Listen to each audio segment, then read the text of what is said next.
እድሜያችሁ ከ25 እስከ 35 ያላችሁ ወጣቶች ምንድነው የሚያስጨንቃችሁ? ምንድነው በህይወት ግራ የሚገባችሁ?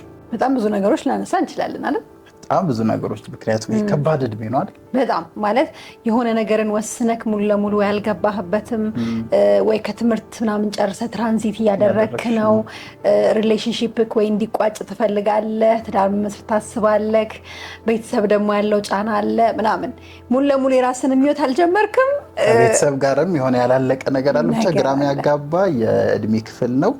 አራት እድሜያቸው ከ25 ዓመት እስከ 35 ያሉ ወጣቶች የሚያስጨንቋቸውን ነገሮች እናወያይባቸዋለን። የእናንተን ደግሞ ኮሜንት ላይ ታስቀምጣላችሁ። ቤተሰቦች የመጀመሪያው በህይወት ምን እንደምትፈልጊ ያለማወቅ ነው።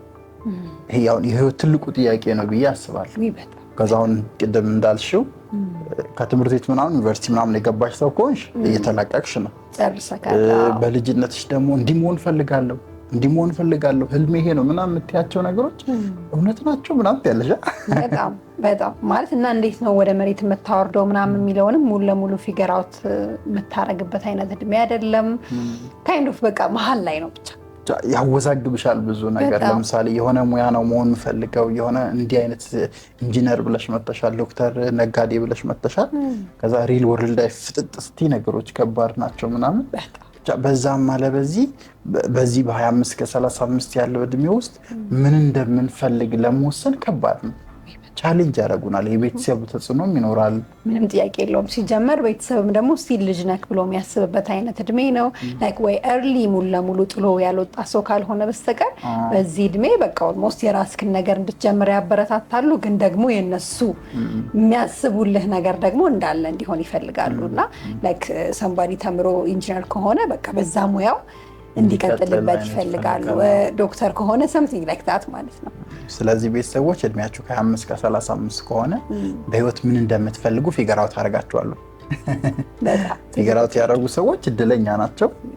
ያው የላይፍ ኤክስፒሪየንስም ትምህርትም ብስለትም ብዙ ነገሮች አግዞሽ ፊገር አውት ልታደርግ ይችላልሽ። ግን እንደማስ ብታይ አብዛኛው ሰው በዚህ እድሜ ክልል ውስጥ ይወዛገባል። ምንድነው የምፈልገው? አቺቭ ማድረግ የምፈልገው በህይወቴ ለምንድን ነው የተፈጠርኩት?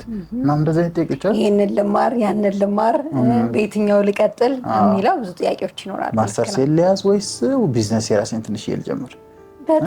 ቢዝነስ ጀምር ካፌ ቢከፍት ይሻለኛል ወይስ የጫማ ሱቅ? ብቻ በቃ በጣም ራስሽ ጋር ኮንፊውዥን የሚፈጥርበት አይነት የእድሜ ክልል ነው። ይሄን ግን ታክል ለማድረግ ምን ያድርጉ? እንግዲህ ሞር ራስ ላይ ፎከስ ማድረግ ነው ትልቁ መፍትሄ የሚሆነው ብዬ ማስበው። ምንድን ነው የምፈልገው የሚለውን ነገር ማጥራት። ከዛ በኋላ የምትፈልገውን ነገር አሁን ካለው ዓለም ጋር ከቱም የምትፈልገው የድሮ ዘመን ነገር ከሆነ ወይ ገና ያልመጣ ነገር ከሆነ ከዚህ ዘመን ጋር ፊት አታረግም። ኦፍ ኮርስ አንተ የምትፈልገውን ነገር በዚህ ዘመን እንዴት ነው ማቅረብ የምትችለው ሚላውን ውስጥ ወደ ውስጥ ማየት፣ ራስን በደንብ መገንዘብ፣ ለራስ ጊዜ መስጠት።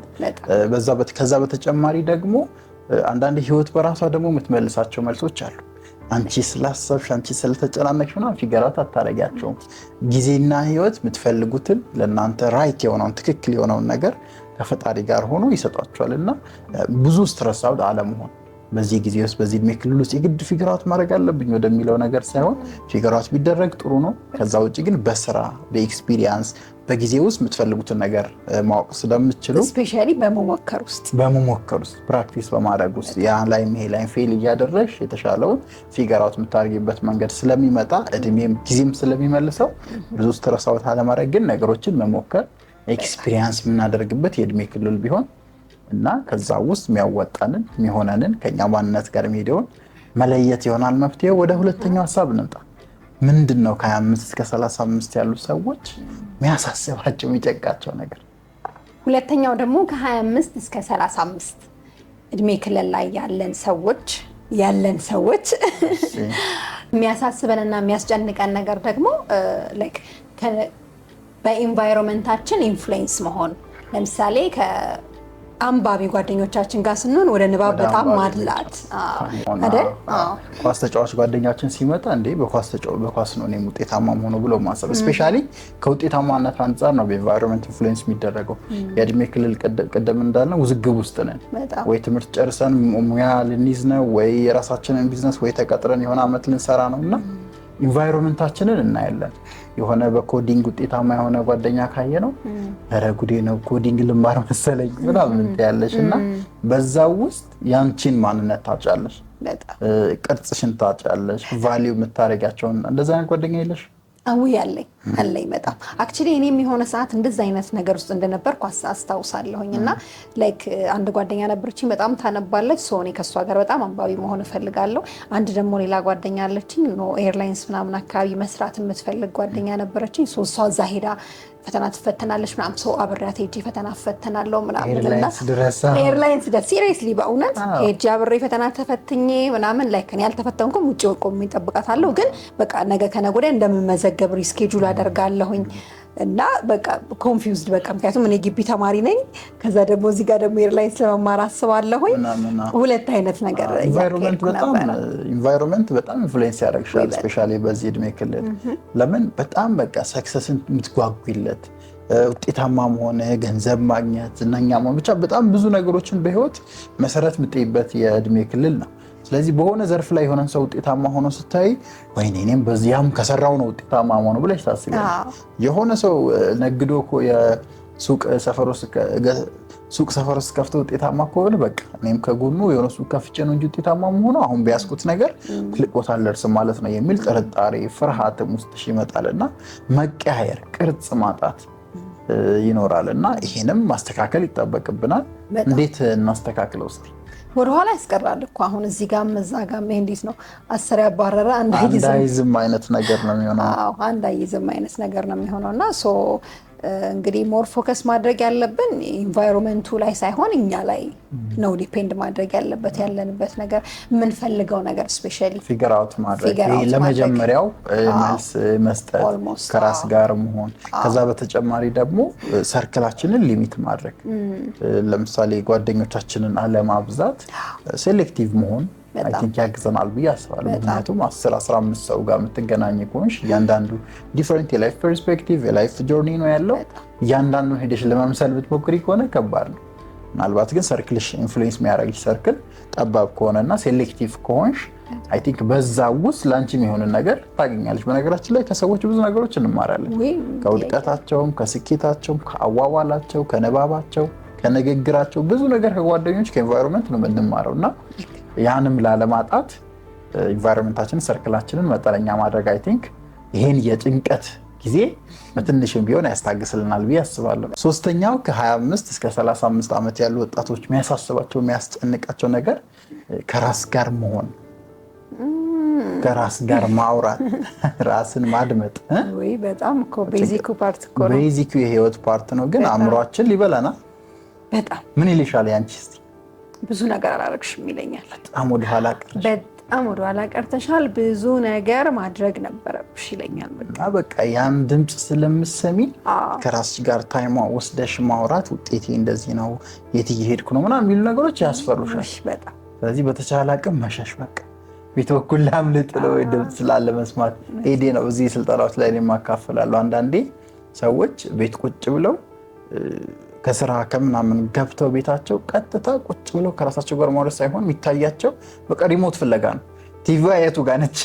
ለምን ትንሽ ደቂቃ ቁጭ ካሉ በቃ አእምሯቸው ሊጮህ ነው። ስራ ላይ ዛሬ ውጤታማ አልነበርክም፣ ጊዜን በአግባቡ አልተጠቀምክም፣ እንትን ጎሎ ነበረ እና ውስጥሽ ያለውን ጥርጣሬ ያንጸባርቃል። ብዙ ርቀት መሄድ እንዳለብሽ፣ ያሰራሻቸው ነገሮች እንዳሉና በዚህ ምክንያት በዚህ እድሜ ክልል ውስጥ ያሉ ወጣቶች ይርቃሉ ከራስ ጋር መሆን። ለራስ ጊዜ መስጠት ያስጨንቃቸዋል። ይሄ ውስጣዊ ድምፅ በጣም ይረብሻቸዋል እና ይሄ ግን መስተካከል አለበት። ምክንያቱም በህይወት ትልቁ ውጤት የሚመጣው ከየት ነው? ከውስጣችን፣ ከማንነታችን፣ ከባህሪያችን ነው። በራስ መተማመናችን፣ ጽናታችን፣ አዲሱ የቢዝነስ ሀሳብ ኤቭሪቲንግ ከውስጣችን ከማንነታችን ነው ፈንቅሎ የሚወጣው። ያንን ለማድረግ ደግሞ ከራስ ጋር ጊዜ መውሰድ ግዴታ ነው። በቀን ምን ያህል ሰዓት ወይም ደቂቃ ታያለሽ አንቺ? እንደው ሚኒመም 1 አወር በትንሹ አይደል? ቁጭ ብለሽ ራስሽን አድምጠሽ አንብበሽ ጸልየሽ የመሳሰሉ ነገሮችን አድርገሽ ከራስሽ ውስጥ አሪፍ የሆነ ባህሪና ማንነትን ማውጣት ይጠበቅብሻል። ስለዚህ ከ25 እስከ 35 ያላችሁ አትፍሩ፣ ከራስ ጋር መሆንን ለራሳችሁ ጊዜ ስጡ። ከቻላችሁ ከእንቅልፋችሁ ስትነቁ 30 ደቂቃ፣ 20 ደቂቃ፣ 40 ደቂቃ እያደረጋችሁ ጀምሩ። አስተካክሉ ይህን ባህሪ። አራተኛና የመጨረሻው ደግሞ ሌት ይሆናል ይመስለናል ህይወት ላይ በጣም ወደኋላ ቀረን ይመስለናል። ብዙ ነገሮችን ያላደረገ ብዙዎች እኛን ጥለው እንደሄዱ ኖርማሊ አሁን ቲኔጀሮችን ምናምን ስታይ እንደዛ አይነት ስሜት አይሰማክም? ላይክ አሁን በተለይ ይሄ የሶሻል ሚዲያ ዓለም ላይ ነው ያለነው። የሆነ ህፃን ልጅ ይወጣና ፊትሽ ላይ የሚያሳይሽን ነገር የሚያሳይሽን ሰክሰስ ምናምን ስታዩ ወይኔ ጉዴ ለምት ምን እየሰራው ነው 16 ዓመቴ ነው በወር 1 ሚሊዮን ብር ነው ማገኘው ምናምን ሲል አንቺ እዚህ 15,000 ብር ተቀጣሽ እየሰራ በቃ የቱ ጋር ነኝ በቃ ተጠራጠር ያለሽ ህይወትሽን ምን እያደረኩ ነው በጣም ሌት ነኝ ብለሽ ወደ ጭንቀት ስትረስ ደግሞ በስትክክል ቤተሰብ የምታስተዳድሪ ሰውዬ ያለቀስሽ ምናምን ማድር ምናምን አይደል አንኮምፎርታብል ያደርጋል። ብዙ ሰዎች እንደዛ ይሰማቸዋልና ላይክ ኢትስ ፓርት ኦፍ ላይፍ ብዬ አስባለሁኝ አይደል ማለት ምክንያቱም ያንተም ጊዜ ይመጣል ስፔሻሊ ራስ ላይ ፎከስ ካደረክ እና ጠንክረህ ከሰራክ ስማርት በሆነ መንገድ መስራት ከቻልክ የምትሰራውን ነገር መለየት ከቻልክ ያንተም ጊዜ ይመጣል። የኛም ጊዜ ይመጣል ኦፍ ኮርስ የኛም ጊዜ ይመጣልና ሌላ ሰው ጊዜው ሆነለትና መጣ ሶሻል ሚዲያ ላይ ታየ ጥሩ ብር አገኘ ምናምን ማለት አንተ ሌት ነህ የሚለውን ሪፈረንስ ሊሰጥ አይችልም። ግን ብዙዎቻችሁ እንደዚህ አይነት ስሜት ሰምቷችሁ ያውቃል? ኮሜንት ላይ ሀሳባችሁን ግለጹልን ቤተሰቦች። እኔ ስለማቅ ነው በጓደኞችም በምናምንም እና ወደኋላ የቀሩ የሚመስላቸው በተለይ አብዛኛው በዚህ እድሜ ክልል ውስጥ ያሉ ሰዎች ይጨነቃሉ፣ በጣም ያሳስባቸዋል፣ በጣም በቃ ተስፋ ይቆርጣሉ። በቃ አለቀልኝ አበቃልኝ ምናምን ይላሉ። ኢትስ ናት ቱ ሌት። ይሄን ማወቅ አለባችሁ። ህይወት ነገም አዲስ ቀን አዲስ ቻሌንጅ አዲስ ኦፖርቹኒቲ ይመጣበት ቀን you don't know በምን ያህል ሰከንድ ውስጥ ህይወትሽ እንደሚቀየር እና ሁሌ ደግሞ ሌት አይሆንም። በቃ ማለት ሁሌ ሌት አይደለም። ዛሬም ከጀመርክ ብዙ ነገሮች ይቀየራሉ። ላይክ 65 ላይ ብዙ ነገሮች ይቀየራሉ። 85 ላይ ብዙ ነገሮች መቀየር ይችላሉ። ማለት ሁሌ ሌት አይደለም። if we wake up today ዛሬ መነሳት ከቻልክ ዛሬ መስራት ያለብህን መስራት እና መጀመር ከቻልክ እና ኮሚትድ እና ፐርሲስት ማድረግ ከቻልክ ይቀየራሉ ነገሮች ይቀየራሉ። ስለዚህ ሌት ነኝ ወደኋላ ቀርቻለሁ የሚለውን አስተሳሰብ ከአእምሯችሁ አውጡ። ባላችሁ አቅም መስራት ያለባችሁን ስራ መከወን ያለባችሁን ተግባር መክፈል ያለባችሁን መስዋዕትነት ከፍላችሁ የተሻለ ህይወትን ለመስራት ወጥሩ። ነገር ግን ሌት ነኝ ብላችሁ አእምሯችሁን አሳምኗችሁ ወደኋላ አትቅሩ። እነዚህን 4 ከ25 እስከ 35 ያሉ ሰዎች የሚያስጨንቋቸውን ሀሳቦች ዛሬ አካፍለናል። በቀጣይ አስተማሪ ቪዲዮ እስክንገናኝ ቸር ቆዩልን። ሊቅነቶች ነን። እናመሰግናለን።